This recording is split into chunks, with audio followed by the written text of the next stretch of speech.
27일 날에 다 보셨겠지만 남북 정상회담이 있었습니다. 그것을 보면서 많은 생각을 좀 하게 됐고 남북 문제에 관련해서 좀 많은 이야기를 좀 나누려고 했었는데 주님께서 나누라고 하시는 좀 말씀이 있어가지고 남북 문제에 관련해서 짧게만 좀 언급을 하고 그 다음에 말씀을 좀 같이 보는 시간을 갖도록 하겠습니다. 남북 정상회담이 끝나고 나서 거기에 대한 이제 공동 합의문을 발표했는데 뭐 예상한 대로 이제 2018년 올해 안에 종전 선언을 하기로 했습니다. 종전이라 하면 전쟁을 끝낸다는 거죠. 아시는 것처럼 6.25 전쟁이 끝난 게 아니라 사실 휴전 상태에서 계속 지금까지 왔습니다. 근데 그 휴전 상태를 끝내고 이제 전쟁을 마무리 짓겠다는 이야기입니다. 그러니까 종전이 의미하는 것은 종전이 되면 그 다음에 연결되는 게 이제 평화 협정입니다. 평화 협정이 되어지면 이제 서로 이제 싸우지 않겠다는 거죠, 더 이상. 그러면 그 다음에 일어나는 일이 뭐냐면 주한미군이 철수해야 되는 것입니다. 더 이상 피켓을 들고 뭐 싸울 필요 없이 남과 북이 평화협정을 체결하게 되면 주한미군 철수를 외치지 않아도 미군이 더 이상 한국에 주둔할 수 있는 근거가 없어집니다. 시간이 지나면 떠나갈 수밖에 없죠. 미군이 철수한 다음에 그 다음에 일어나는 일이 뭐냐면 대한민국이 이제 공산화되는 것입니다. 민주주의와 공산주의가 같이 있으면 그리고 평화를 하게 되면 결론은 공산주의가 이기게 됩니다. 공산화됩니다. 이게 법칙입니다. 그래서 민주주의를 계속 지키기 위해서는 공산주의와 싸워서 공산주의를 없애야 됩니다. 그것만이 민주주의를 지킬 수 있는 유일한 길입니다.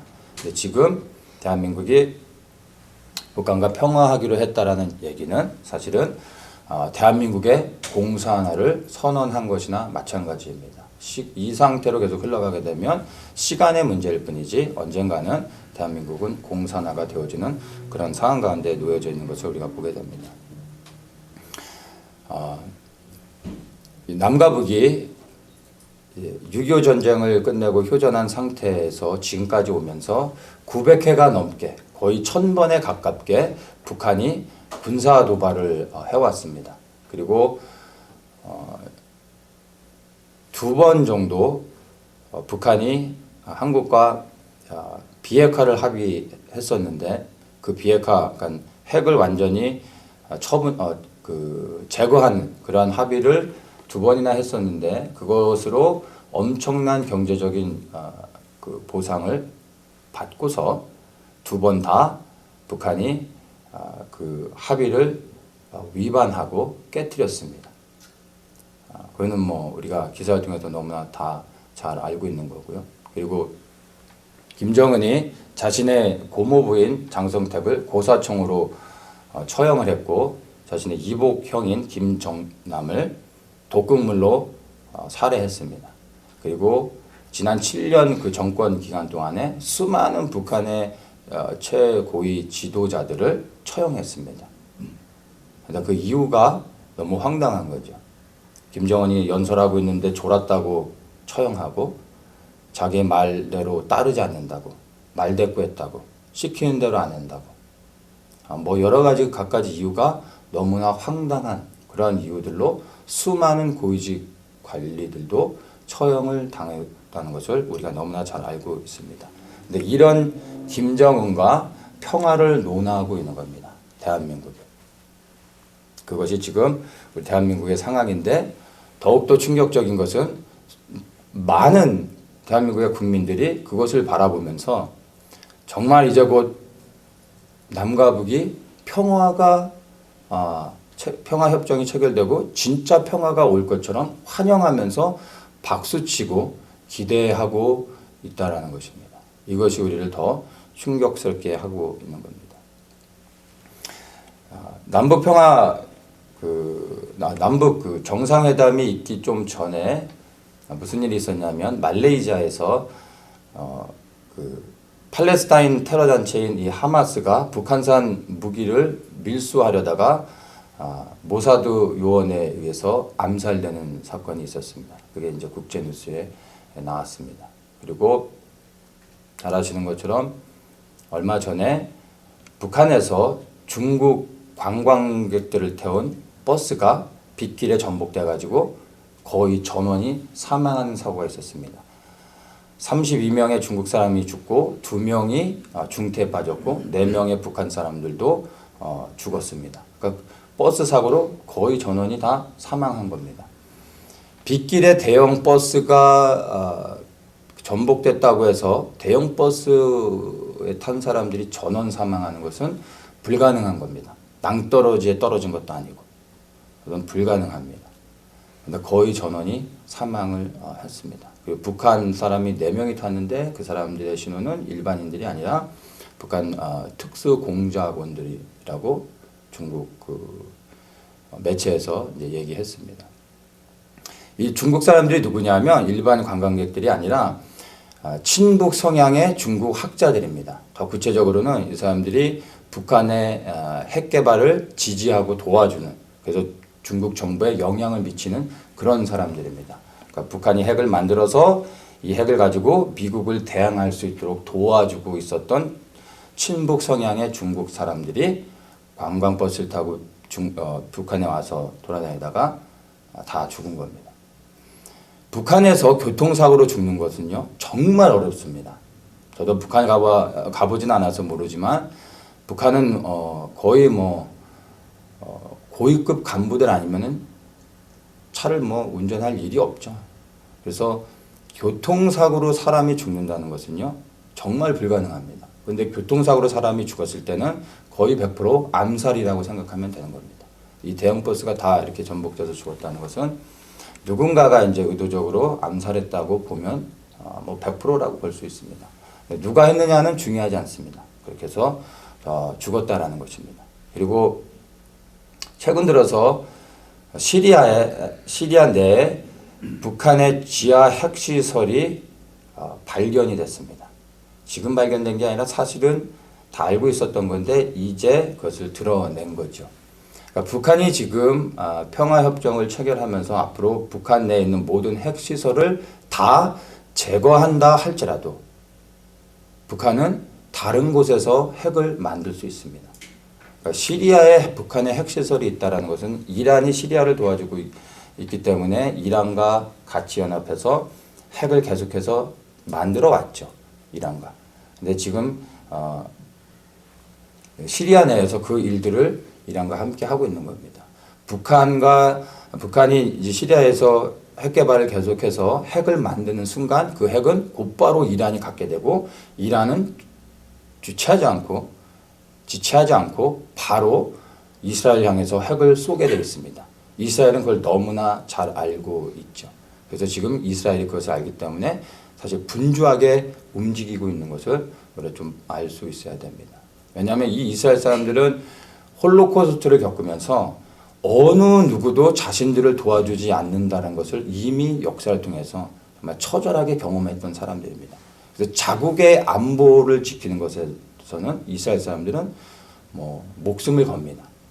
그래서 지금 이란이 핵을 갖게 되는 그 시기가 너무나 가까워졌기 때문에 이스라엘에서는 지금 엄청나게 움직이고 있는 것들을 볼 수가 있는 겁니다. 그래서 이스라엘이 이제 지금 미국을 푸시해가지고 북한의 김정은 정권을 제거하려고 하는데 또 미국의 입장에서는 이스라엘이 원하는 대로 움직여질 수가 있는 상황이 아닙니다. 그러다 보니까 지금 시간적인 차이가 있는데 이스라엘이 원하는 대로 움직이지 않으면 이스라엘은 독자적으로 자국의 안전을 위해서 어떤 행동들을 할 수 있는 것이 지금의 흘러가고 있는 상황인 것을 우리가 좀 알 수 있어야 됩니다.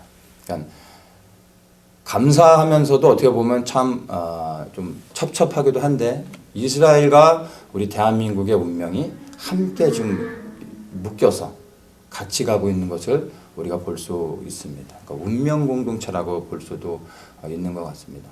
감사한 것은 이스라엘의 북핵 문제가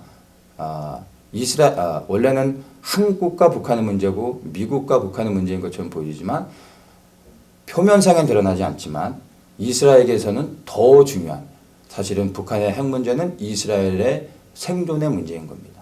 근데 그게 우리에게는 좋게 작용해서 지금 이스라엘이 우리를 도와주고 있는 거나 마찬가지라고 볼 수가 있습니다. 자, 그런 상황 가운데서 한국에서는 드루킹 사건 때문에, 댓글 조작 사건 때문에 지금 한국이 난리가 났습니다. 남북 평화회담 때문에 잠깐 좀 주춤했지만 지금 이것을 지켜봐야 되는데,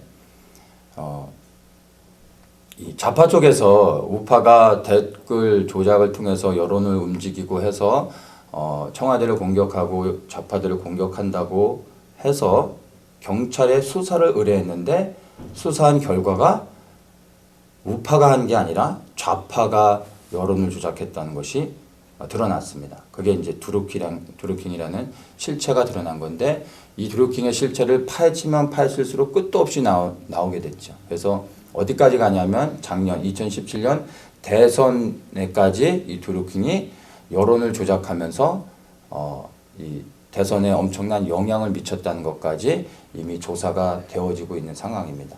그래서 국민의 대부분이 이 댓글 여론 조작에 대해서 특검을 대부분이 원하고 있습니다.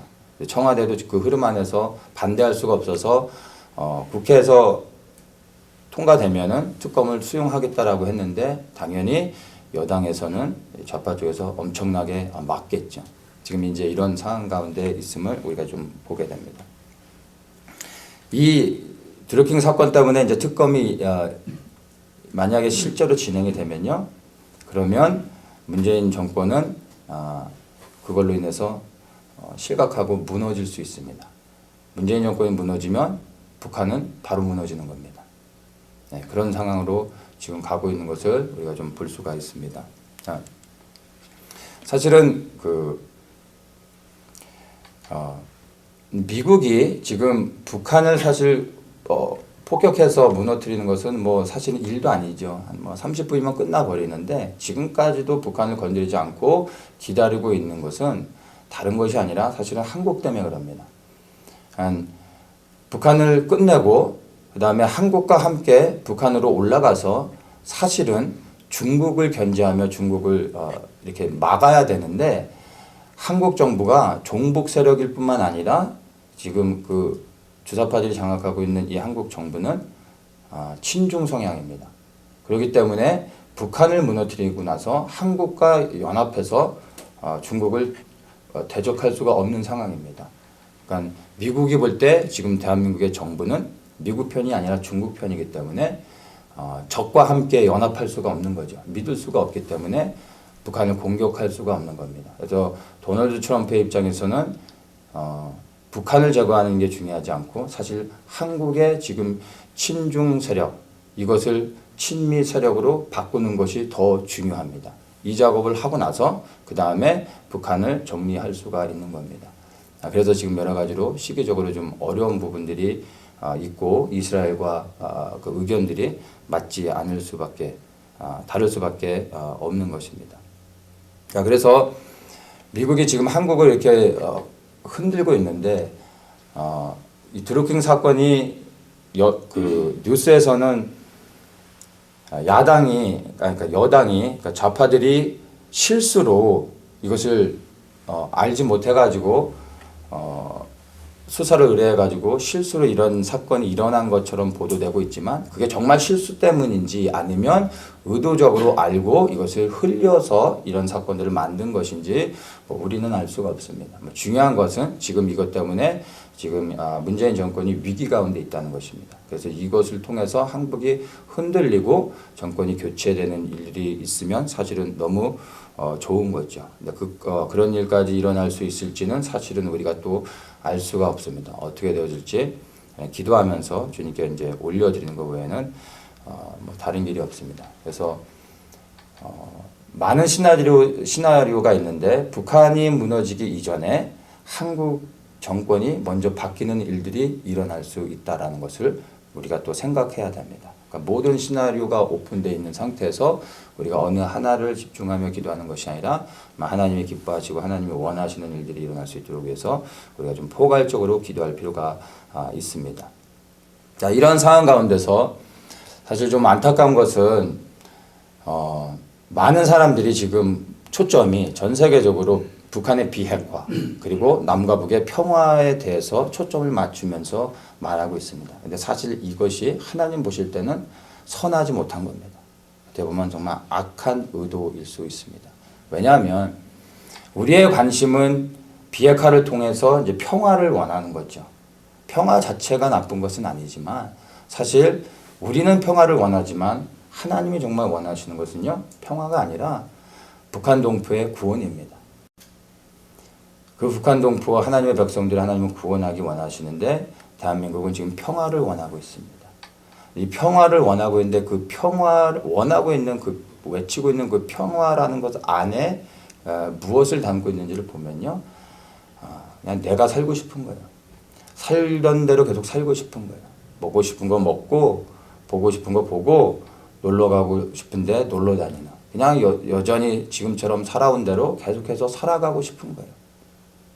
그래서 평화를 외치는 겁니다. 정말 평화를 원해서가 아니라 내가 그냥 내 육신을 위해서 평화를 외치고 있는 것입니다. 이것이 지금 한국의 상황인 것입니다. 북한 동포가 어떠한 그 상황 가운데서 뭐 인권유린다 뭐 이런 거는 관심이 없고, 뭐 그 사람들이 어떻게 맞아 죽든 굶어 죽든 나는 내가 살던 대로 그냥 살고 싶은 거죠. 근데 이게 하나님 보실 때는 너무나 악한 것이라는 겁니다. 남북 그 평화협정이 정말로 하나님 보실 때 악한 이유는요, 바로 평화를 원한다는 것은 남과 북이 함께 평화를 하자라는 얘기는 북한의 정권을 인정하겠다는 얘기입니다. 북한 정권을 인정한다는 얘기는 곧 바로 그 정권 아래 고통당하고 있는 북한 동포들을 외면하겠다라는 거거든요. 그게 하나님 보실 때는 너무나 악한 것입니다.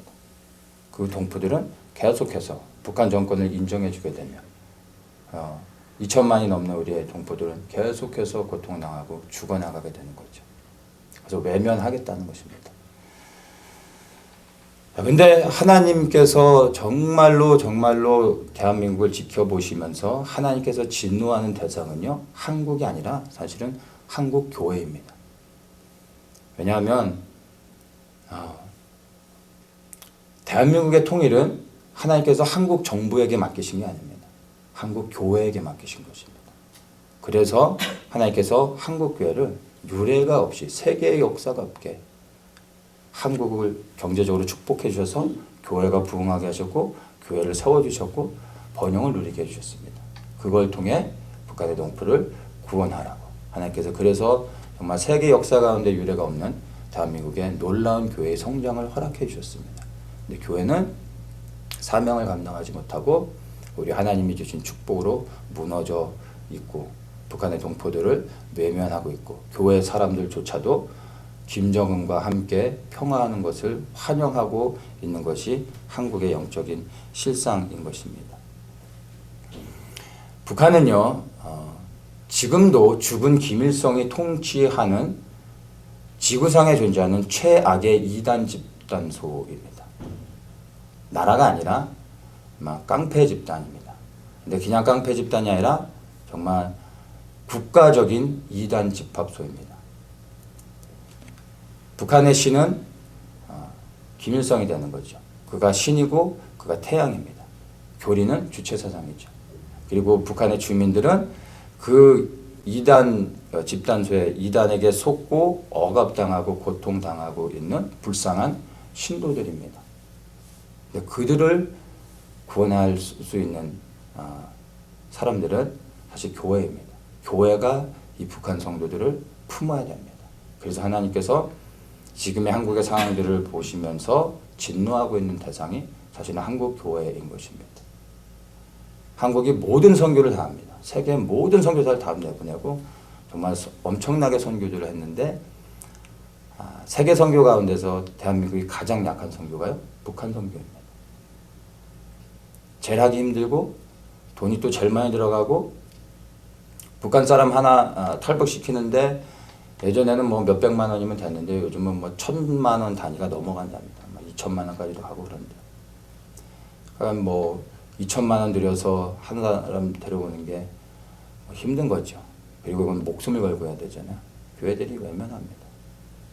하나님 보실 때는 그게 교회의 악한 모습인 것입니다.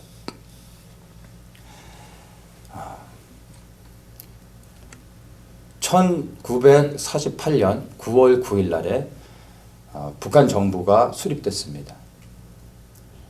그리고 올해 9월 9일이면은 북한 정부가 수립된 지 70년이 되는 겁니다. 이것이 주는 의미가 있습니다. 북한의 우리 동포들이 포로로 잡혀 있는지 올해 9월 9일이면 70년이 채워지는 것입니다. 이 70년이 채워지기 전에 정말로 우리 동포들이 구원을 받을 수 있도록 우리는 그것을 위해서 기도해야 되는 것입니다. 다른 한국 교회들이 그것을 하든 안 하든 그것과 상관없이 포인트아웃 할 게 아니라 우리라도 하나님의 그 부르심과 그리고 하나님의 마음을 우리가 정말 깨닫고 안다면 우리는 정말 이제 속히 하나님께서 하나님의 구원을 행하실 수 있도록 하나님의 공의 역사가 북한 땅에 임할 수 있도록 위해서 기도해야 되는 것입니다. 그리고 지금 흘러가는 모든 그런 정세들을 볼 때 머지않아 어떤 일들이 일어날 것을 좀 보게 되고 감지하게 됩니다. 그래서 정말 그 어느 때보다 우리가 더욱더 기도해야 되는 그런 상황인데 있음을 우리가 보게 됩니다. 한국 상황과 관련해서 하나님께서 좀 나누라고 주신 말씀들 좀 보겠습니다. 우리 하박국 말씀을 한번 좀 보겠습니다.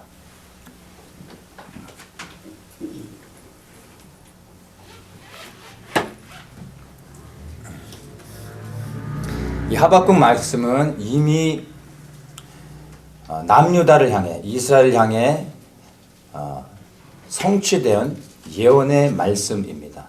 그리고 또한 이 하박국의 말씀은 궁극적으로 예수님께서 재림하실 때 완전히 성취되어질 또 하나님의 예언의 말씀입니다. 그래서 한 번 성취됐지만 이중적인 성취의 그 메시지가 있는 것이 바로 이 하박국 말씀입니다. 근데 또한 이 하박국 말씀은 바로 지금의 이 가장 위기 가운데 있는 대한민국을 향한 하나님의 예언의 말씀이기도 합니다. 그리고 이 말씀이 대한민국 땅에 또한 이루어질 것을 우리는 믿습니다. 이 하박국은 우리가 잘 아는 예레미야와 동시대 남유다의 선지자로 사역을 했던 사람인데 예레미야와 비교하면 상당히 많이 다르게 사역을 했던 것을 우리가 좀 보게 됩니다. 예레미야는 하나님으로부터 예루살렘이 멸망을 당할 것을 그 예언의 말씀으로 받고 그 예언의 말씀을 선포하며 남유다가 돌이켜 회개하여 그 멸망의 길에서 벗어나기를 위해서 계속해서 끊임없이 백성들에게 그 회개를 촉구했습니다. 그러면서 그 나라 민족을 위해 예레미야가 그렇게 눈물로 평생을 기도했었습니다. 그런데 이 하박국은 많이 다릅니다. 보는 관점이 많이 다릅니다. 동시대 사람인데도 예레미야와 다른 관점으로 하나님의 말씀을 선포합니다. 자, 3절에 보면은 2절부터 보겠습니다. 여호와여 내가 부르짖어도 주께서 듣지 아니하시니 어느 때까지리까 내가 강포를 인하여 외쳐도 주께서 구원치 아니하시나이다. 어찌하여 나로 간악을 보게 하시며 폐업을 목도하게 하시나이까. 대저 겁탈과 강포가 내 앞에 있고 변론과 분쟁이 일어났나이다. 자, 이걸 무엇을 말하고 있냐면 하박국이 지금 유다의 그 악한 자들이 유다 백성들을 괴롭히고 있는 것에 대해서 하나님께 항변하면서 하나님 어찌 이런 악한 자들이 흥하도록 이렇게 내비두고 계십니까? 라고 하나님께 항변하고 있는 겁니다. 대상이 누구냐면 유다의 악한 자들을 심판해달라고 하나님께 호소하고 있는 겁니다. 이 상황들을 보면 이 호세아 시대, 하박국 시대에는 외부의 이방인 세력들이 이 남유다를 공격하고 남유다 백성들을 괴롭힌 것이 아니라 이 시대는 경제적으로 번영하고 있었습니다. 그런데 이 남유다에 세워진 하나님께서 세우신 지도자들, 권세자들이 유다의 하나님의 백성들, 힘없는 연약한 자들을 착취하고 그들을 괴롭히면서 그들로 하여금 눈물을 흘리게 만들고 있었습니다. 그 국가의 지도자들이 하나님의 말씀에 순종하며 백성들을 평안하게 보호하고 지켜줘야 되는데 오히려 그들이 가진 권세로 유다의 백성들을 괴롭히고 있었던 것입니다. 그것을 가지고 하박국이 하나님 이 악한 자들을 심판해 주십시오라고 하나님께 호소하고 있는 것입니다. 여기에 대해서 이제 하나님께서 이제 뭐라고 대답하시냐면 6절에 내가 사납고 성급한 백성 곧 땅의 넓은 곳으로 다니며 자기의 소유 아닌 거할 곳들을 점령하는 갈대아 사람을 일으켰나니. 여기서 갈대아 사람이라 하면 바벨론을 얘기하죠. 이방인 바벨론을 내가 보내서 남유다를 내가 심판할 것이다 라고 하나님께서 말씀하시는 거예요. 하박국이 하나님께 호소하다가 하나님의 답변을 듣고서요 깜짝 놀라는 거예요. 왜냐하면 하박국이 원했던 것은 유다의 악한 자들을 심판해달라고 했던 건데 하나님께서는 바벨론을 보내서 남유다를 심판해버리겠다고 말씀하시는 거예요. 하박국이 원했던 건 그게 아닌데. 자, 그래서 하박국이 깜짝 놀라면서 이렇게 질문합니다. 13절에 주께서는 눈이 정결하심으로 악을 참아 보지 못하시며 패역을 참아 보지 못하시거늘 어찌하여 괴열한 자들을 방관하시며 악인이 자기보다 의로운 사람을 삼키되 잠잠하시나이까. 악인이 자기보다 의로운 사람을 이렇게 삼키도록 하십니까? 이렇게 말하고 있어요. 아니, 하나님, 남유다는 하나님이 택한 하나님의 선한 백성인데 어찌 하나님의 백성을 하나님을 모르는 이방 민족 그 악한 바벨론을 통해서 하나님의 백성을 심판하실 수 있습니까? 어떻게 이 악한 이방 민족으로 하나님의 선한 하나님의 백성 유다를 심판하실 수 있습니까? 라고 지금 하나님께 항변하고 있는 것입니다. 여기서 우리가 분명히 알아야 될 게 있습니다. 모든 권세는 하나님께로부터 옵니다. 그래서 이 권세 가진 자들이 하나님의 권위를 위임받아서 그 나라의 백성들을 올바르게 통치해 줘야 됩니다. 그리고 그것을 통해 하나님의 공의가 흘러가게 되는 것입니다. 특별히 이스라엘은 하나님께서 기름 부어 택하신 하나님의 선민, 하나님의 백성들이죠. 이 남유다의 지도자들이 하나님으로부터 받은 권세를 가지고 하나님을 대신하여 하나님의 그 공의가 백성들에게 흘러갈 수 있도록 해야 되는데 오히려 그걸 가지고 백성들을 억압했다는 얘기는 바로 하나님이 주신 권위로 하나님의 백성들을 괴롭힌 거죠. 하나님을 욕되게 하는 것입니다.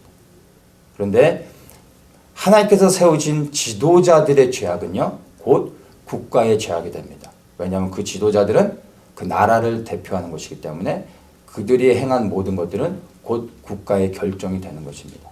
그래서 하나님께서는 이 악한 유다의 지도자들의 죄악을 따로 구분해서 그들만 심판하실 수 있는 것이 아니라 바로 국가의 죄악이기 때문에 민족적 단위로 하나님께서 그 남유다를 심판하실 수밖에 없는 것을 우리가 영적인 의미들을 이해해야 됩니다. 한국도요 동일합니다. 하나님께서 대한민국을 건국하는 시작부터 모든 국회의원들과 대통령이 하나님께 대한민국을 올려드리면서 대한민국의 민주주의가 대한민국이 그렇게 시작되어졌습니다. 그리고 정말 대한민국은 마지막 시대에 하나님의 부르심이 있는 그런 거룩한 민족입니다. 그런데 그 부르심에서 벗어나 대한민국의 지금 문재인 정권이 하나님을 대적하는 자유로 나가 있는 것입니다.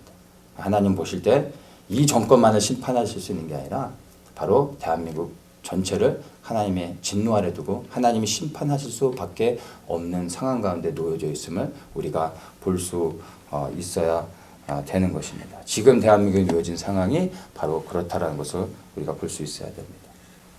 자, 그렇게 이렇게 되어진 상황 가운데서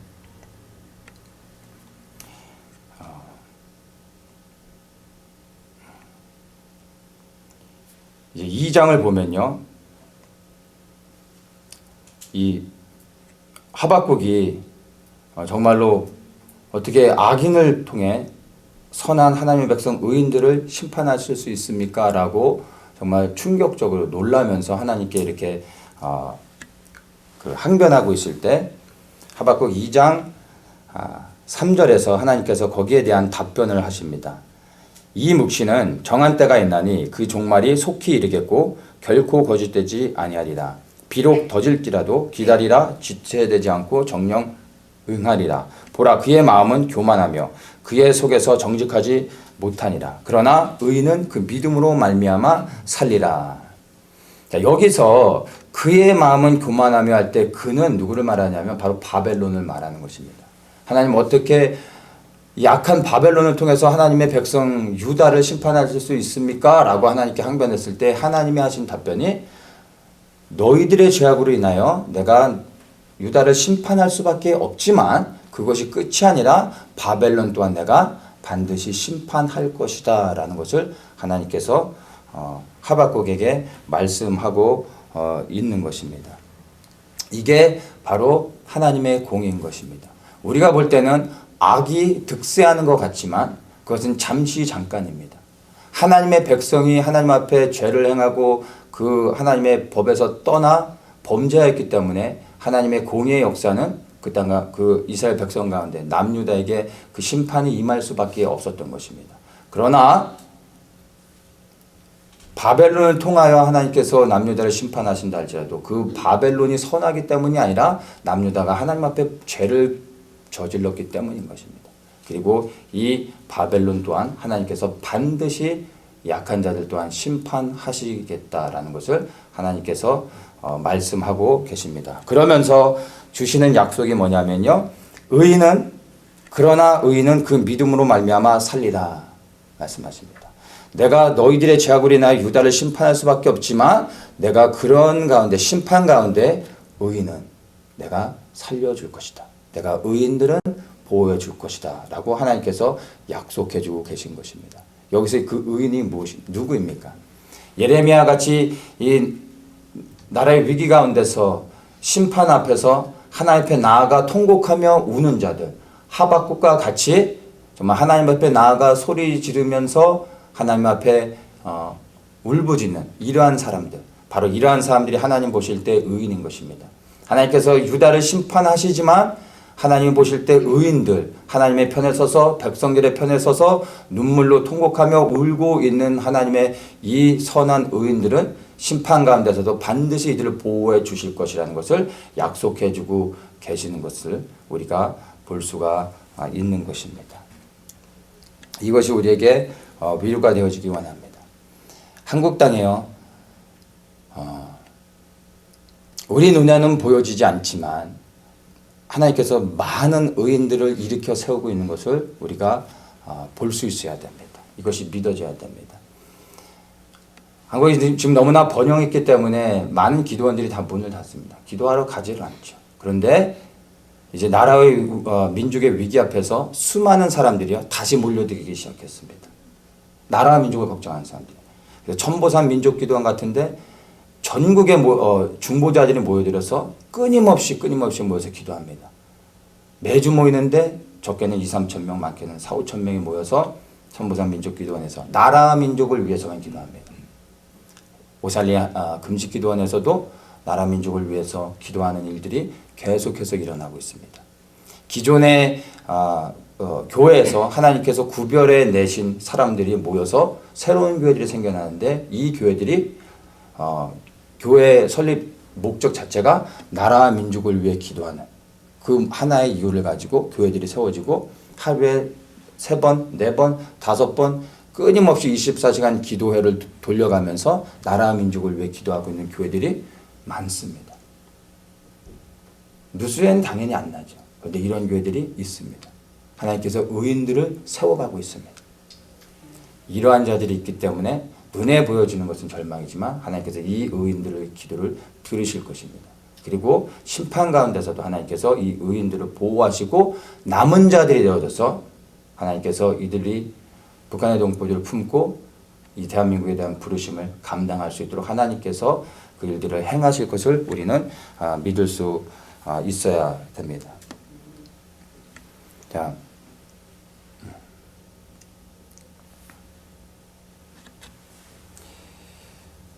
이렇게 이제 하나님께서 말씀하시고 나서요. 하나님께서 14절에 이렇게 말씀하십니다. 대저물이 바다를 덮은 같이 여호와의 영광을 인정하는 것이 세상에 가득하리라. 이렇게 말씀하십니다. 하나님께서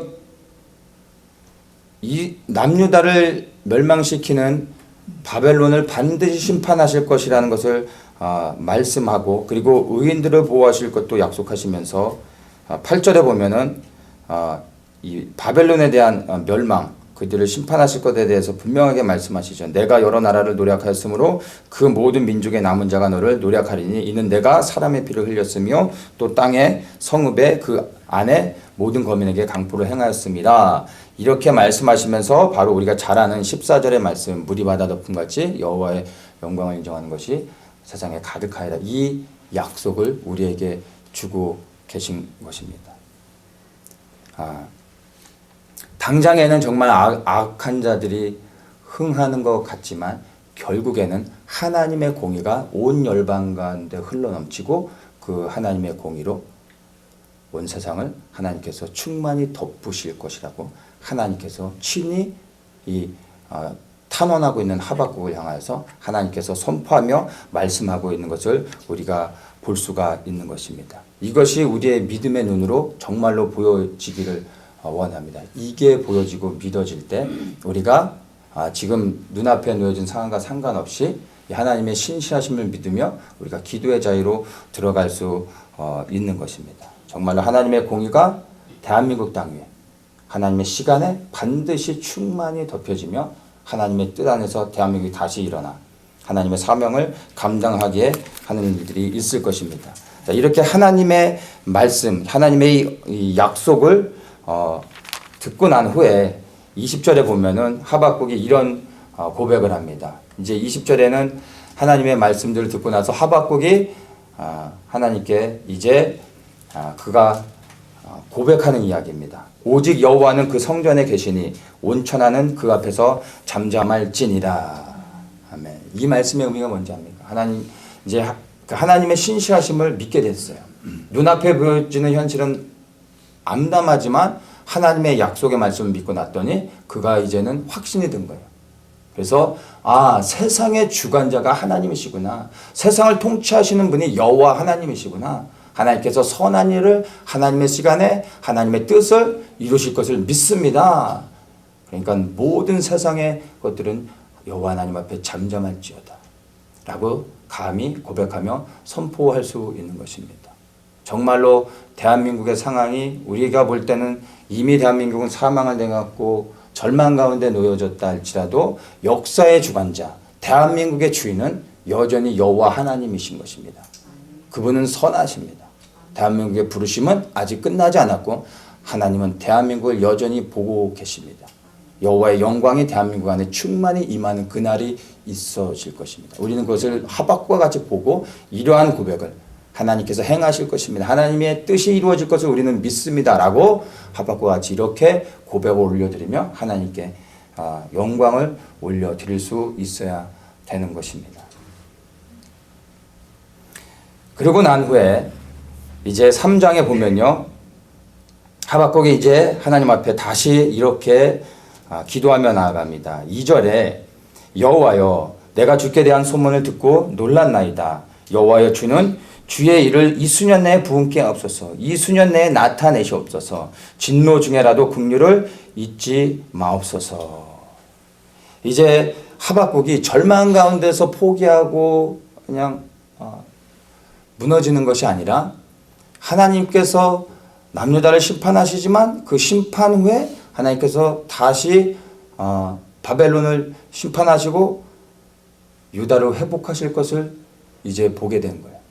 그것이 보이니까 눈앞에 있는 절망 그 너머에 하나님의 소망과 하나님의 비전들을 보게 됐더니 이러한 고백을 할 수 있게 됩니다. 보여지는 현실은 암담한데 하박국은 지금 부흥을 선포하고 있습니다. 부흥. 유대인들에게 있어서 부흥이라는 의미는 회복을 의미하는 것입니다. 그들이 하나님을 떠나지만 늘 하나님께서 그들을 회복시키셔서 다시 하나님을 섬기는 자리로 돌아가게 하셨습니다. 하박국은 유다의 새로운 회복을 보게 된 거예요. 그래서 감히 절망의 상황 가운데서 부흥을 선포하고 있는 것입니다. 회복되어져서 하나님께서 이 유다를, 하나님 앞에 범죄한 유다를 하나님께서 다루시고 회복하심으로 인하여 이 유다를 다시 새롭게 하셔서 하나님의 부르심 가운데 나아가는 민족으로 사용하실 것을 본 것입니다. 믿음으로 그래서 부흥을 선포할 수 있는 것입니다. 동일하게 우리도 하나님의 신실하심을 믿는다면 우리 눈앞에 보여지는 현실은 정말 절망 그 자체이지만 우리도 동일하게 이 하박국의 고백처럼 부흥을 노래할 수 있는 것입니다. 부흥을 선포할 수 있는 것입니다. 하나님께서 이 대한민국의 부르심 가운데서 다시 회복시키시고 하나님의 부르심을 감당하는 민족으로 세우실 것을 우리가 믿으며 대한민국의 회복을 바라보고 절망 너머에 보이지 아니하지만 믿음은 바라는 것들의 실상에 보이지 않는 것들의 증거라고 성경이 말하고 있는 것처럼 눈앞에 보여지지 아니하지만 그리고 눈앞에는 절망밖에 없지만 우리는 하나님의 신실하심을 믿으며 우리가 부흥을 선포하며 대한민국 땅에 하나님이 새롭게 하실 역사들을 우리가 기대하며 그렇게 기도의 자리로 나아갈 수 있는 것입니다. 그러면서 하는 말이 진노 중에라도 긍휼을 잊지 마옵소서 이렇게 고백합니다. 진노 중에라도 긍휼을 잊지 마옵소서. 남유다가 하나님 앞에 범죄해서 심판을 받을 수밖에 없지만 그러한 남유다의 심판 가운데서도 하나님 긍휼을 베풀어 주셔야 됩니다.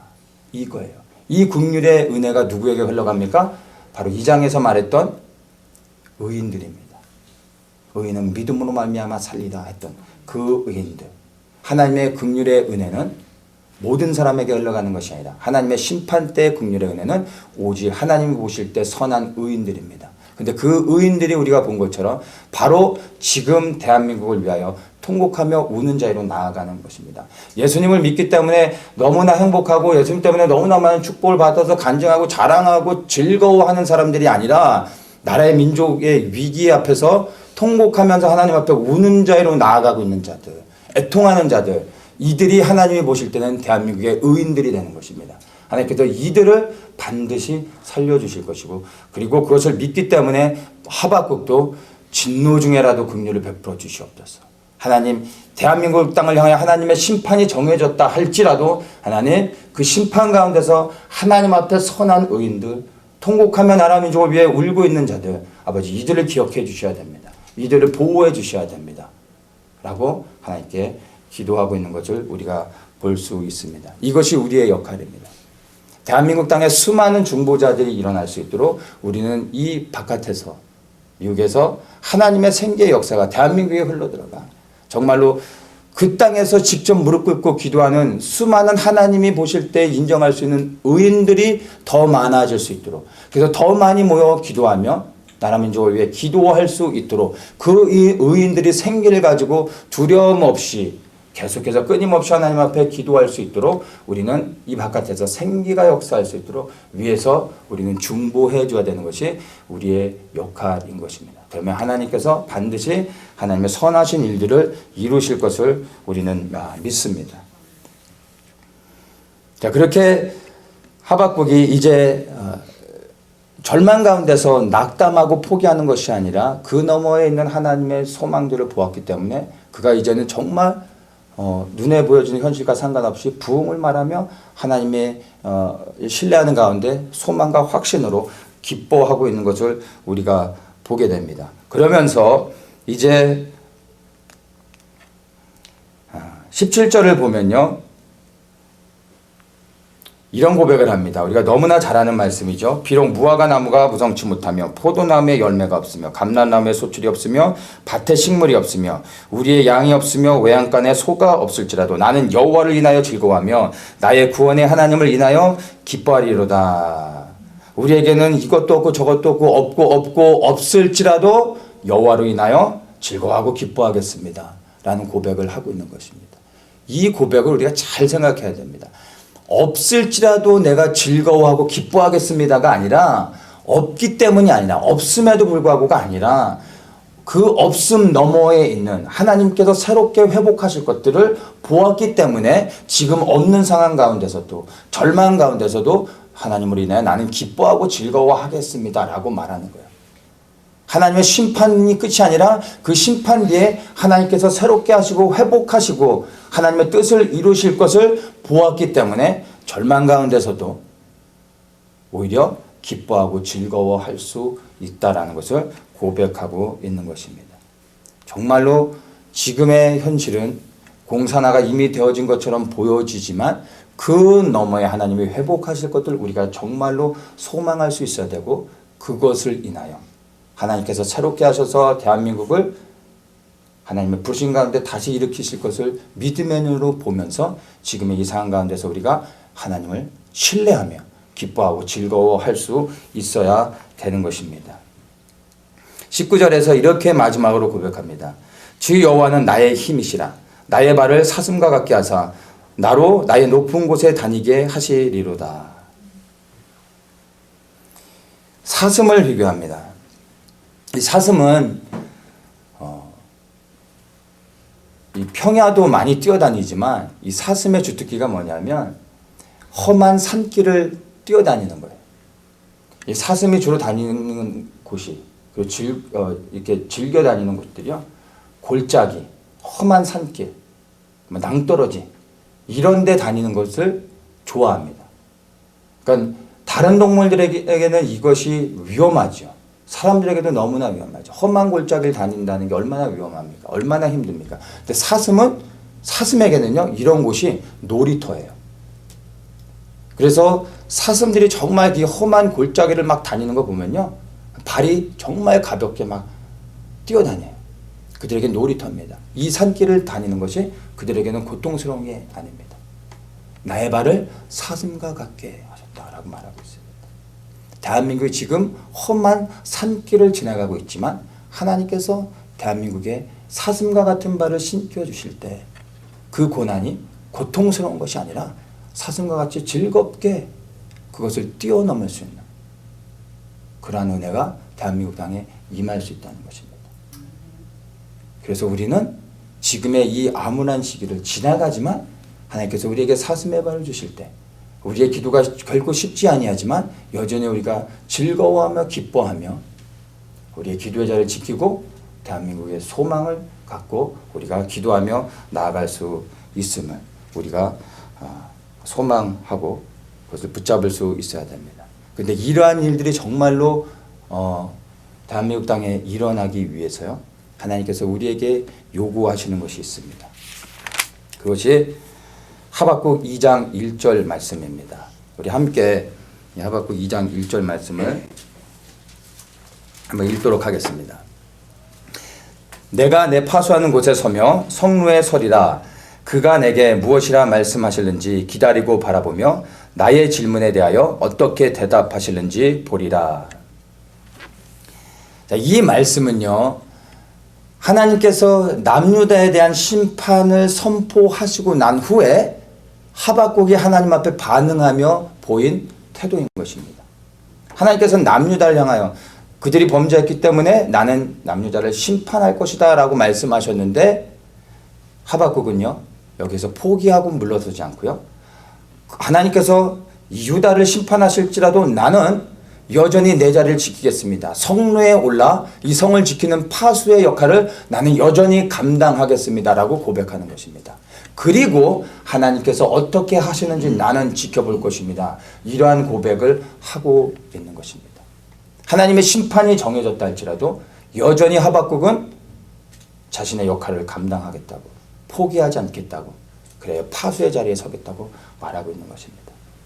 대한민국에 하나님의 심판이 정해졌다 할지라도 우리 믿는 모든 자들은 이 하박국과 동일한 고백으로 하나님께 드리고 그리고 우리의 자리로 나아갈 수 있어야 되는 것입니다. 정말 하나님이 이 대한민국을 향한 그 진노가 정말로 무섭다 할지라도요, 우리가 하박국과 같이 하나님께서 심판을 정하셨다 할지라도 우리가 대한민국을 향하여 파수의 자리로 성루에 올라 그 성을 지켜내는 이 일을 감당하겠습니다 라고 하실 때, 고백하며 그렇게 감당하고자 할 때 하나님께서 하박국에게 주셨던 말씀과 같이 내가 바벨론을 멸망하고 다시 유대민족을 새롭게 하셔서 하나님이 사용하실 거라고 말씀을 주셨던 것 같이 우리가 이러한 자리에 나가 파수하는 자리를 지켜낼 때 하나님께서 대한민국을 향한 하나님의 뜻을 이루실 수 있고 우리에게 그것을 보여주실 수 있는 것입니다. 한국의 암울한 상황들 점점 안개 속으로 들어가는 것들을 보면서 너무나 답답해서 수도 없이 하나님께 기도하면서 여쭤봤습니다. 어떻게 되는 겁니까? 어떻게 됩니까? 조금만 보여주시고 알려주십시오. 근데 하나님께서 단 한 번도 제게, 다른 때는 말씀해 주시기도 하는데 단 한 번도 말씀해 주시거나 감동해 주신 게 없었어요. 근데 나중에 제가 깨닫게 됐어요. 하나님께서 말씀해 주지 않으신 이유. 아는 게 중요하지 않습니다. 하나님을 신뢰하는 게 중요합니다. 한국의 상황은 하나님도 지금 마침표를 찍지 않으셨습니다. 지켜보고 계십니다. 그래서 우리에게 말씀해 주지 않으시는 겁니다. 우리가 어떻게 하나님 앞에 나아가 반응하느냐에 따라 하나님께서는 대한민국을 향하여 하실 결정들을 내리실 수 있는 것입니다. 우리가 기도로 나아가 정말 이 하박국과 같이 파수의 자리를 지키고 심판이 정해졌다 할지라도 우리의 자리에 나아가 우리가 기도하며 하나님께 국민의 은혜를 구하며 하나님의 편에 서 있을 때 하나님께서 우리의 기도를 통하여 대한민국에 대한 하나님의 결정들을 내리실 수 있는 것입니다. 수많은 결정들이 있습니다. 우리가 어떻게 기도하고 대한민국을 어떻게 지켜내느냐에 따라 대한민국의 역사는 바뀌어질 수 있는 것입니다. 기도하는 자를 통하여 하나님께서 그렇게 하시는 겁니다. 그래서 하나님께서 우리가 구하지만 그것들을 말씀해 주실 수 없는 것입니다. 중요한 것은 지금 대한민국의 상황이 어떻게 흘러갈 것인지를 아는 것이 아니라 하나님의 신실하심을, 그리고 하나님께서 대한민국을 다시 세우시고 이 마지막 시대 하나님의 부르심을 감당하게 하실 것을 믿음으로 기도하며 그것을 믿기에 하박국과 같이 파수의 자리로 나아갈 수 있어야 되는 것을 우리가 보아야 하는 것입니다. 중보자는 하늘에서 이루어진 뜻이 땅에서도 이루어질 수 있도록 끊임없이 기도하는 것입니다. 하늘과 땅을 연결시키는 제사장의 역할을 감당하는 것이 중보자입니다. 파수자는 지키는 자입니다. 말 그대로 지키는 겁니다. 성에 있는 모든 사람들이 다 잠자고 있을 때 소수의 파수자들이 성루에 올라가서 성 바깥에 어떤 적들이 침입하고 오는지를 지켜보는 자입니다. 그리고 적들이 침입할 때 나팔을 불어서 성에 있는 사람들이 깨어서 무장을 하고 나가 싸울 수 있도록 알려주는 자입니다. 이 파수자들은 소리를 외치는 자입니다. 직접 싸우는 자들이 아니라 사람들이 소리를 외쳐주고 나팔을 불어주므로 성에 있는 사람들이 준비되어져서 무장하고 싸울 수 있도록 도와주는 게 그게 파수자의 역할인 것입니다.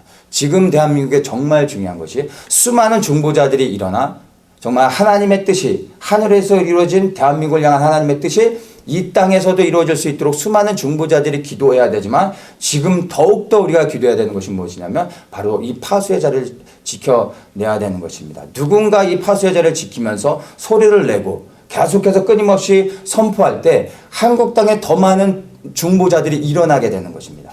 그 중보자들이 일어날 때 하나님께서 대한민국을 향한 하나님의 계획들을 바꾸실 수 있는 것입니다. 하나님의 뜻을 실행하실 수 있는 것입니다. 그 일들을 위해서 지금 소수의 사람이라 할지라도, 원래 파수는 많은 사람이 하는 게 아닙니다. 소수의 사람이지만 외쳐야 되는 것입니다. 더욱더 외쳐야 되는 것입니다. 우리가 그렇게 외칠 때 열방의 수많은 중보자들이 대한민국을 위해 더욱더 기도하게 될 거고, 대한민국의 수많은 중보자들이 더욱더 일어나 연합하여 하나님 앞에 하나님의 뜻이 대한민국에 이루어질 수 있도록 위하여 기도하게 되고 하나님께서 그 일을 행하시게 될 것을 우리는 믿을 수 있어야 됩니다. 이 일들을 위해서 우리는 함께 기도하며 나아가야 되고 더욱더 이 파수자의 자리를 지켜내야 되는 것입니다. 그래서 정말 하나님이 이 대한민국의 위기 가운데서 찾으시는 사람은요, 대한민국을 위하여 파수하며 소리를 외치며 나팔을 부는 그러한 사람들을 찾고 있음을 우리가 볼 수 있어야 됩니다. 사람들이 어떻게 말하든 우리를 어떻게 보든 여러분, 우리는 그런 것과 상관없이 우리는 우리에게 주신 그 부르심 앞에서 우리는 나아갈 수 있어야 됩니다. 저는 집안에서도 사실 저희 가정 안에서도 한국에 있는 저희 부모님, 저희 가족들에게서도 전하는 메시지로 인하여 환영받지 못합니다. 정치 얘기 좀 그만하라고. 정치 뒤에 있는 정사와 권세의 어둠의 영역들을 보지 못하는 거죠. 저희 어머니는 새벽 4시면 일어나셔서 평생을 기도하신 중보자이십니다. 정말 제가 어려서부터 어머니를 봤지만 하나님을 두려워하며 조그만 죄도 짓기를 두려워하는 가운데 하나님만을 온전히 섬기신 분입니다. 평생 기도하신 분이에요. 그런데 이 정치 뒤의 역사는 어둠의 권세들, 하나님의 그 뜻을 맡고 있는 대한민국 뒤의 역사는 악한 영들의 세력들을 보지 못하는 거예요. 제가 어머니를 좀 비난하는 게 아닙니다. 우리가 이런 것들을 보고 지금 기도할 수 있는 것은 우리의 눈이 대단하기 때문에, 우리가 선견자의 어떤 자리에 있기 때문에 아닙니다. 왠지는 모르겠어요. 누군가는 그런 일들을 기도를 해야 되기 때문에 하나님께서 우리에게 은혜로 우리에게 보여주시고 그 마음을 주시고 기도할 수 있게 해주신 것입니다. 제가 가족 안에서도 환영받지 못하고 있는데 우리 성도님들은 어떻겠습니까? 그것과 상관없습니다. 우리는 우리에게 주신 하나님의 그 감동이 너무나 분명하기 때문에 세상의 모든 사람들이 다 우리가 상관없는 길을 간다 할지라도 우리의 부르심 안에서 우리는 그 일들을 감당하기 원합니다. 우리가 적은 수지만 여러분 파수의 자를 지킬 때, 그리고 우리가 소리를 외칠 때 하나님께서 하실 역사들을 우리가 기대하기 원합니다. 중보자들을 일으키실 겁니다.